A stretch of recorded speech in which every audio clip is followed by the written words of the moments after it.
Good morning, sir. I would like to welcome you, Mr. Paul Lارودي, the administrator of U.S. anti-imperialist non-profit organization that supports the resistance worldwide, and you're also a well-known human rights activist. Thank you for this interview.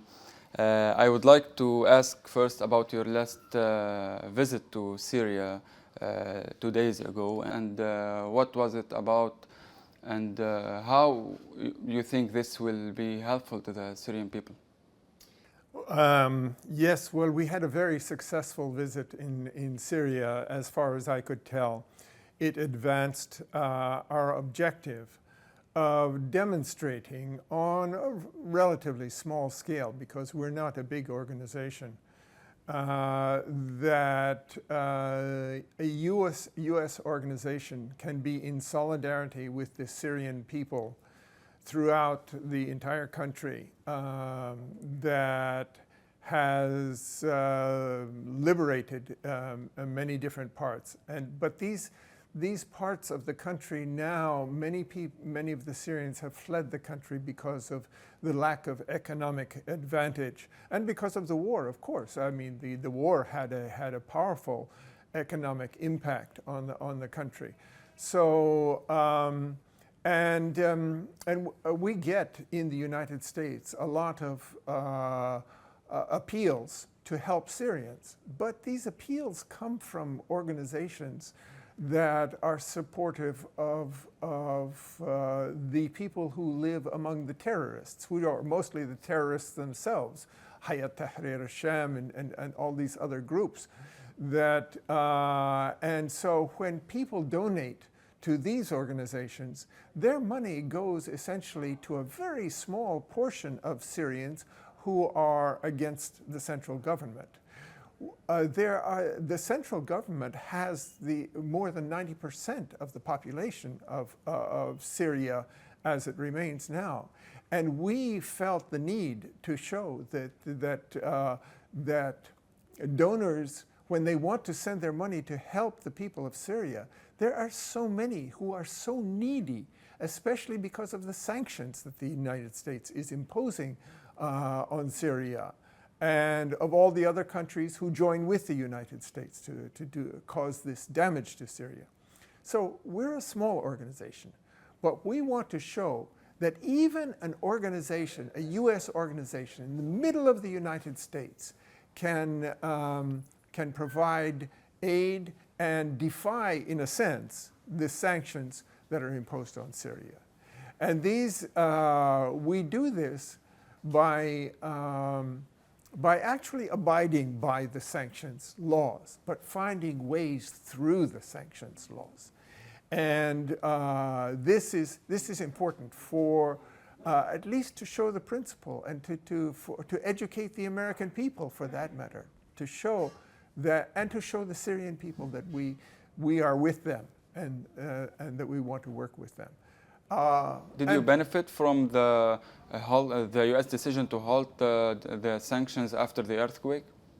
It didn't make very much difference, but it made a difference in our case, because one of the principles of the sanctions is that we are not allowed, for example, to distribute aid through organizations like the Syrian Arab Red Crescent and other charity organizations in Syria, because they're Syrian organizations.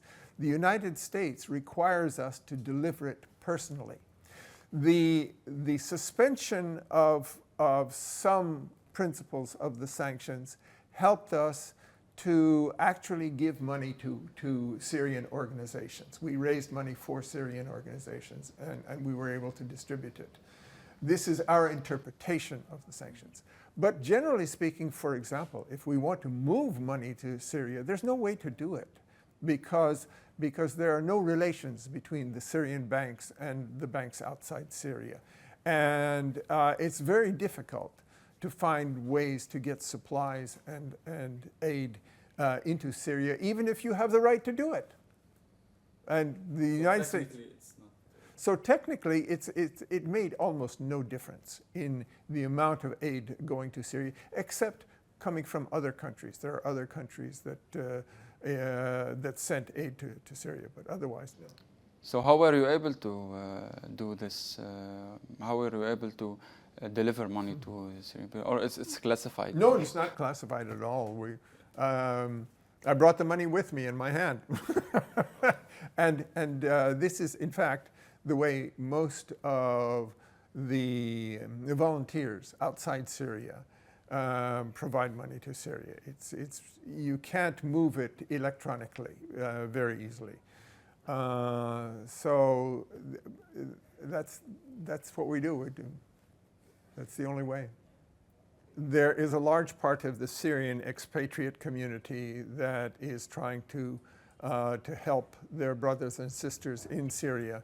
But in addition, there are more and more of the Western population, let's say, who hear on the news and in the newspapers terrible things about what's happening in Syria. But I have seen, and many others have seen, a lot of lies being perpetrated about Syria, and we can prove it. We have the evidence of the deception of the Organization for the Protection for the Prohibition of Chemical Weapons. For example, it's a fraud, and I have to say that an awful lot of the news in the Western media is fraud. It's fraudulent, and it comes from the opposition, the violent opposition, the terrorists, many of whom are not Syrians. How did the Western audience deal with this accusations of using chemical weapons in Syria by the government? Was the Western media able to make those people believe that the government of Syria used chemical weapons? Absolutely. Absolutely. There was, it was plainly demonstrated by researchers such as Aaron Mate and others that there's no evidence of the Syrian government use of chemical weapons. But it doesn't matter what the truth is, because the United States pressured the OPCW to come to a conclusion that was against the advice of their own inspectors, and to say that there was evidence that the Syrian government had used chemical weapons. Well, there isn't any, but it's enough for them to say it, and for the news in the West to report it that way, and to ignore the evidence that is contrary to that. I mean, it's been Aaron Mate has testified at the United Nations multiple times to show that this is the case, but you don't see it in the American news or the Western news. Maybe the NGOs that operated in Syria, such as White Helmets and other NGOs, were also had an impact and an influence regarding how the audience deals with this news, right? They are the source of the news. The White Helmets and their allied organizations are, in effect, the reporters on the ground.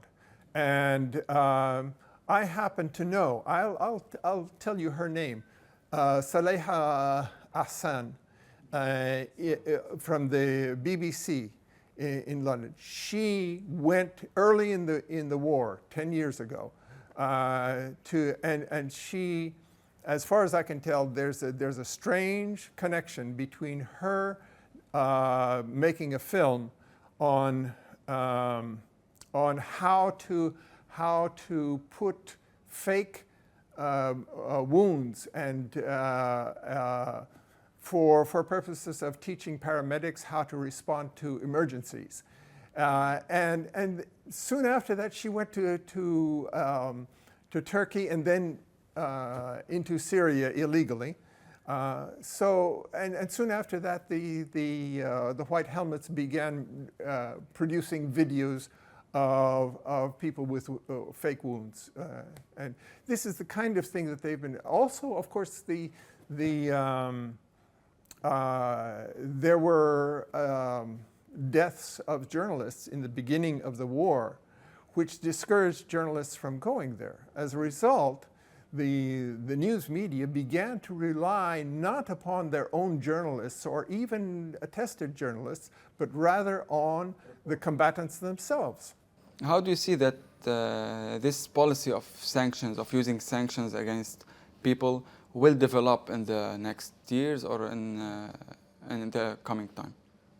It's generally recognized, I think, among people who are honest with themselves and with the facts, that sanctions don't work for the intentions that are expressed for the sanctions, that is, to bring down the government. I can't recall any government that was ever brought down because of sanctions. All it does is help to destroy the economy of the country, the lives of the people, mainly the poor people. It hits hardest on the poor people in terms of their medicine, education, food, economy, everything. And that's basically, as far as I can tell, the purpose of sanctions is to destroy a country as an object lesson to other countries. Don't you do this. But there's an interesting consequence. It works with when a big country sanctions a small country. It has the desired effect of destroying the country and becoming an object lesson in such cases. But if you do it too much, then all of a sudden strange things start to happen. And I wrote about this more than 3 years ago, because sanctions are double-edged.